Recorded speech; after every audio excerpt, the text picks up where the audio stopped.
تخيل معايا إننا سافرنا في الزمن لحد سنة 1787 وفي المكان لحد براغ عاصمة التشيك، ودلوقتي إحنا في قاعة المسرح الوطني مستنيين الستارة تفتح على أوبرا جديدة من موتسارت. ومع فتح الستارة بيكسر صوت الصمت الرهيب صوت موسيقى درامية بتقول لنا من أول لحظة إن إحنا هنتفرج على حدث ضخم واستثنائي في تاريخ الأوبرا. فبدل ما تبقى الأوبرا بتحكي عن راجل نبيل وقصة حب عذرية وعادات وتقاليد والتزام أخلاقي، بنلاقي نفسنا قدام حدوتة مختلفة خالص. البطل هنا مش ملاك، ده شرير وأناني وقاتل، وحتى لما جات له الفرصة إنه يتوب رفض. وطبعا ردود أفعال الناس حوالينا دلوقتي مختلفة، في اللي إيده وجعته من كتر التسقيف على كل عظمة بتحصل في اللحن، وفي اللي بيقول بقى معقول موتسارت يعمل أوبرا كلها غواية وخيانة وجحيم وكأنه بيحتفل بالشر.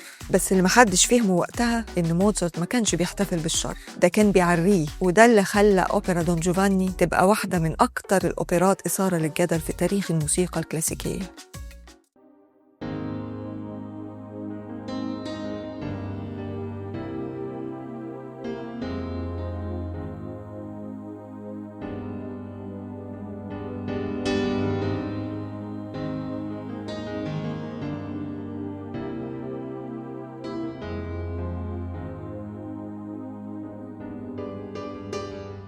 في أواخر القرن ال18 أوروبا كانت مولعة بصراع ما بين المعسكر التنويري اللي كان بيمثله المفكرين وكتير من الفنانين، وبين المعسكر الديني اللي كانت بتمثله الكنيسة. وطبعا الفن ما كانش بعيد عن الصراع ده، فالمسارح ودور الأوبرا اتحولت لساحات معركة فكرية ضخمة ما بين المعسكرين. في الفترة دي الأوبرا كانت بتميل أكتر للقصص البطولية اللي بتتكلم عن أمير نبيل، بنت بريئة، وحب عفيف، ومأساة لازم تنتهي بانتصار الخير على الشر. والهدف طبعا إن المتفرج في النهاية يحس بحالة كده من الرضا الأخلاقي وهو خارج بعد العرض. وكان المتوقع دايما إن الفنان يقدم الأفكار اللي الكنيسة والمجتمع بيشوفوها مقبولة، بس العبقري موتسارت قرر إنه يخالف المتوقع ده بأوبرا دون جوفاني. بدأ موتسارت في تأليف أوبرا دون جوفاني في ربيع سنة 1787. ساعتها كان لسه عنده 31 سنة وفي عز تألقه الفني، وكان اتنقل خلاص من سالزبورغ لفيينا. وقبل ما تخلص نوتة الأوبرا الجديدة كان طلع على براغ اللي هي عاصمة التشيك دلوقتي، وهناك اتقابل بدعم كبير جدا على كل المستويات، وبالتحديد مستوى الجمهور اللي كان معجب بأعماله، وخصوصا أوبرا ذا ماريج أوف فيجارو. وفي أكتوبر قدر موتسارت ينتهي من تأليف الأوبرا عشان تتعرض لأول مرة على مسرح براغ الوطني يوم 29 أكتوبر سنة 1787. وفي اليوم ده يبدأ فصل جديد من فصول إثارة الجدل في حياة موتسارت. في القرن ال17 في أسبانيا بتبدأ أحداث أوبرا دون جوفاني بليلة ساكنة وهادية، بس الهدوء ده مش هيستمر كتير.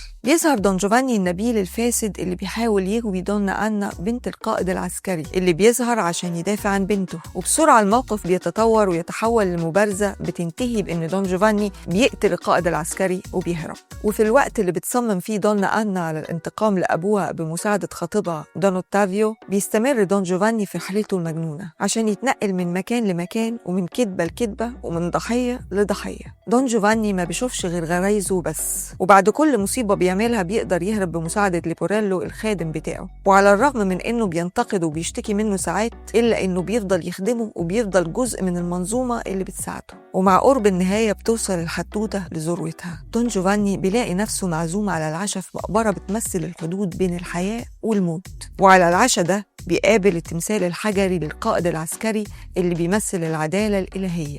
ولما التمثال بيدعوه للندم والتوبة أكتر من مرة، بيرفض دون جوفاني بغرور في كل مرة. وفي النهاية بيرجع التمثال عشان يسحب دون جوفاني للجحيم، وتنتهي الأوبرا بموسيقى عاصفة وعنيفة، ودون جوفاني بيختفي وسط النار عشان يتعاقب على كل الجرائم اللي عملها. وعلى فكرة نهاية أوبرا دون جوفاني تعتبر واحدة من أقوى النهايات في تاريخ الأوبرا.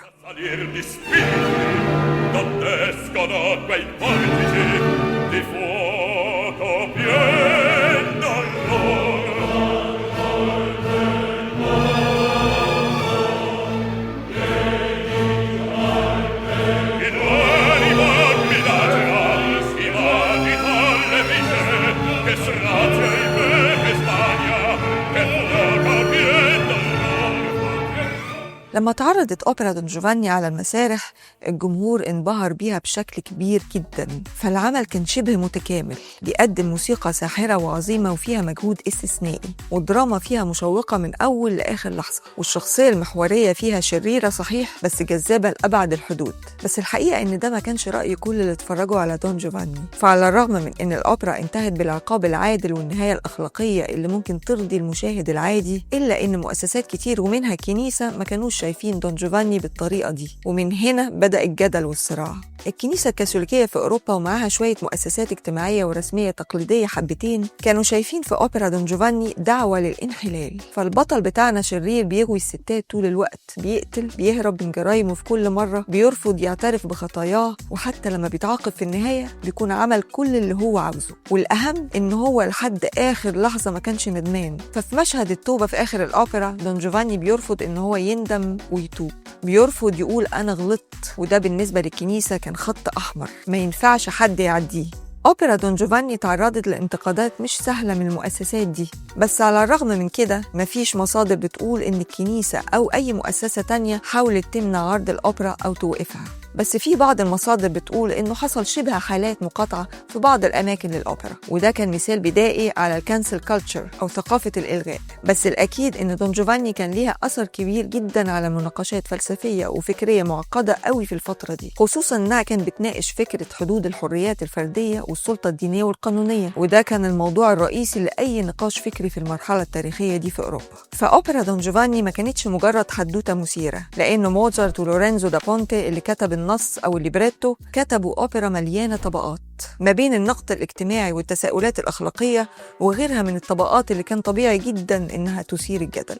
لو وقفنا نبص على دون جوفاني كمجرد قصة هنقول تمام دي قصة مثيرة عن مغامر بيحب الستات وما بيفكرش غير في نفسه وغرايزه وفي الآخر بياخد عقابه. بس لما نسمع الموسيقى نفسها هنتأكد إن موزارت كان عامل شغل أكبر وأعمق بكتير من الحدوتة دي. فمثلا اعتمد موزارت على حاجة شبه الصوت الداخلي الخاص بكل شخصية، يعني كل شخصية كان ليها موسيقى خاصة بتقول لنا إحساسها ونواياها من قبل ما تتكلم. فدون جوفاني نفسه كان موسيقته سريعة وخفيفة ومتمردة، وأوقات كتير كان بيبقى فيها حيوية عشان تعكس لنا طبيعة شخصيته اللي ممكن تكون شريرة صحيح بس جذابة. Sta fa preparar, se trovi in piazza qualche ragazza che con quella cerca menar, e con quella cerca menar, cerca menar, cerca menar, senza alcun ordine nada sia, il minuetto di la follia. أما القائد العسكري فموسيقته كانت جادة ومنخفضة وتقيلة عشان تحسسك بسلطته الأخلاقية، وفي نهاية الأوبرا بتعكس تمثيله للقضاء والقدر. وقيس على كده بقية الشخصيات، فدونا أنا مثلا موسيقتها دايما حزينة وقوية عشان تعبر عن ألمها وحزنها بسبب اللي حصل لأبوها.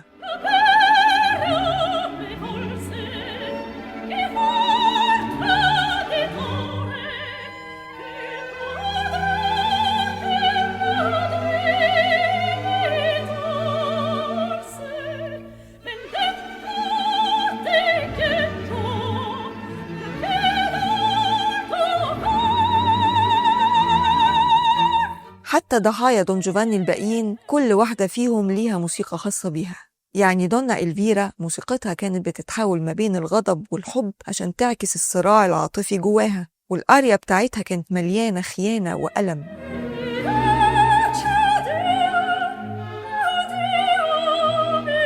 أما زرلينا اللي كانت فلاحة بسيطة فالموسيقى بتاعتها دايما بسيطة وشعبية، وآريتها كانت خفيفة بشكل واضح.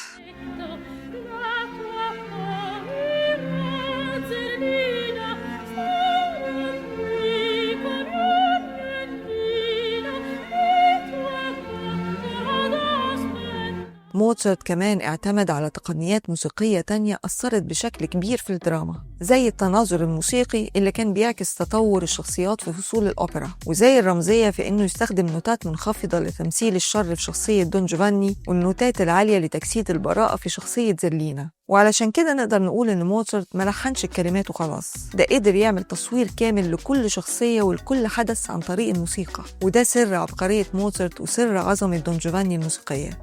دون جوفاني ما وقفش عند حدود المسرح، ده نزل من على الخشبة وعاش وسط الناس وظهر في الكتب وفي السينما وحتى التحليل النفسي. في بدايات القرن ال19 انتقد المفكر الديني جوزيف دو ماست شخصية دون جوفاني وهاجمها، وفي نفس الفترة دي الفيلسوف الدنماركي كيركيغارد كتب تحليلات طويلة عن خطورة دون جوفاني باعتباره رمز للغواية، مش بس كشخصية درامية لكن كقوة موسيقية ممكن تخلي الناس تبرر الخطأ. وفي القرن ال20 علماء النفس زي فرويد لقوا فيه مثال واضح على الهوى أو الجزء الغريزي في الإنسان. شخصية دون جوفاني اتقدمت بعد كده كتير بأسماء وصفات وجنسيات مختلفة في أعمال كتير أدبية ودرامية، وبقى المرجع الرئيسي لأي شخصية درامية مغامرة لآخر لحظة من غير ما تخاف من أي عواقب.